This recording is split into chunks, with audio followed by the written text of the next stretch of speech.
Nossa reflexão de hoje em Atos dos Apóstolos, capítulo 6, do 1 ao 7, vai nos mostrar que no reino de Deus tem lugar para todos.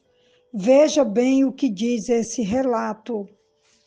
Naqueles dias, crescendo o número de discípulos, os judeus de fala grega, entre eles, queixavam-se dos judeus de fala hebraica, porque suas viúvas estavam sendo esquecidas na distribuição diária de alimentos.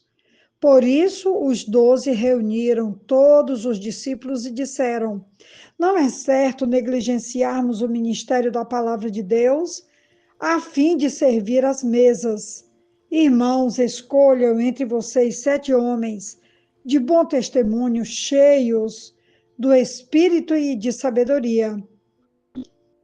Passaremos a eles essa tarefa e nos dedicaremos à oração e ao ministério da palavra.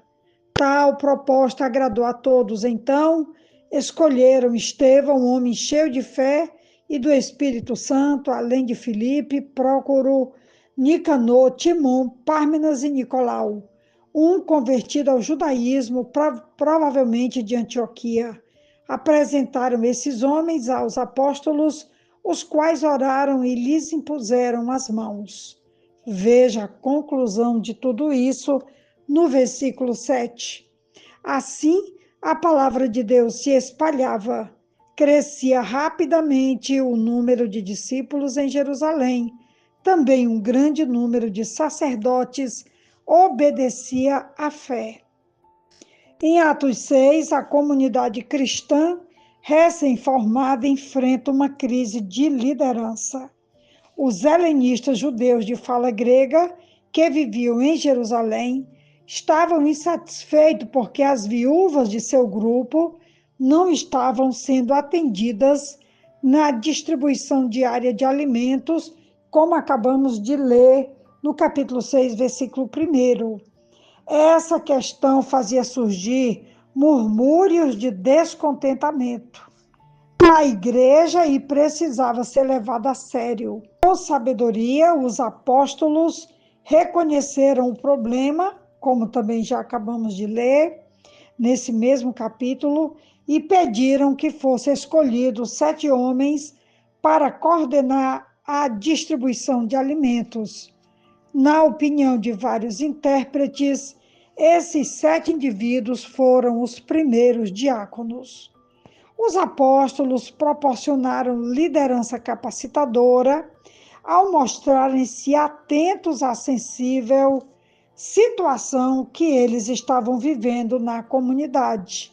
A sabedoria com que a questão foi tratada, com a ação conjunta e responsável tanto dos membros da igreja como dos líderes, resultou em crescimento espiritual e numérico, como eu li o versículo 7, concluindo dizendo que assim a palavra de Deus se espalhava, crescia rapidamente o número de discípulos em Jerusalém, também um grande número de sacerdotes obedecia à fé.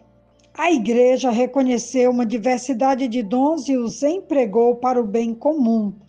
Também houve concordância acerca de uma divisão clara do trabalho, em que os apóstolos cuidariam da pregação e do ensino na congregação, enquanto outros líderes, cheios do Espírito Santo, atenderiam às necessidades materiais do povo.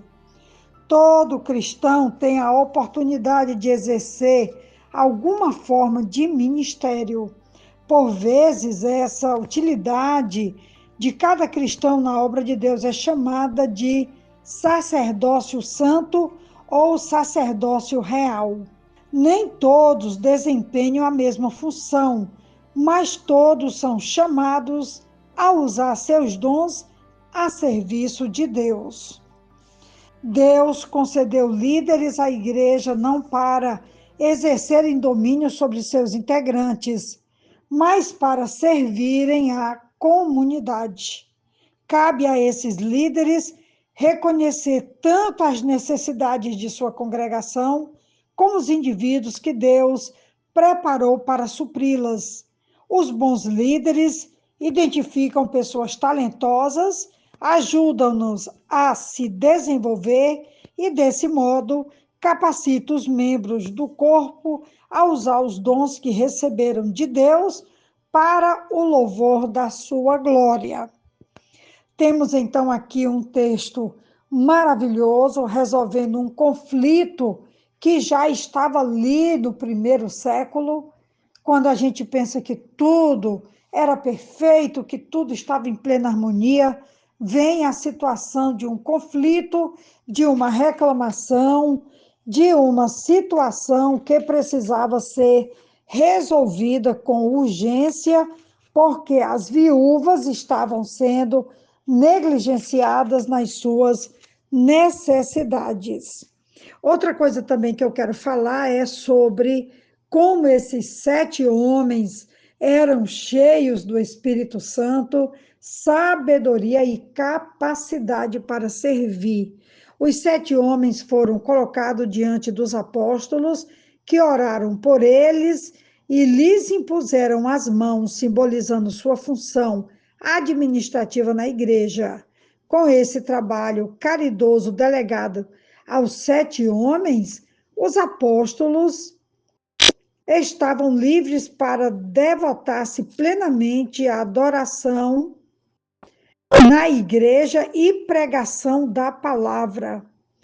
Essa solução para o conflito sobre as viúvas agradou grandemente a congregação e, com certeza, fez uma tremenda diferença ali naquela comunidade que estava começando a ver não só a igreja, mas também a religião de uma forma muito apreciada, porque Jesus veio para mostrar um novo jeito de ser igreja, um novo jeito de ter religião e um novo jeito de olhar para Deus. O serviço, o cuidado, o amor, o perdão são apenas algumas dádivas do texto que apresentamos nesse momento. A igreja precisa continuar forjando esse caráter de homens e mulheres cheios do Espírito Santo, cheios de sabedoria, cheios de boa vontade para com os que precisam. Que Deus nos abençoe, uma ótima reflexão e que possamos dar continuidade a esse trabalho que começou lá no primeiro século. Um grande abraço e um ótimo dia. Amém.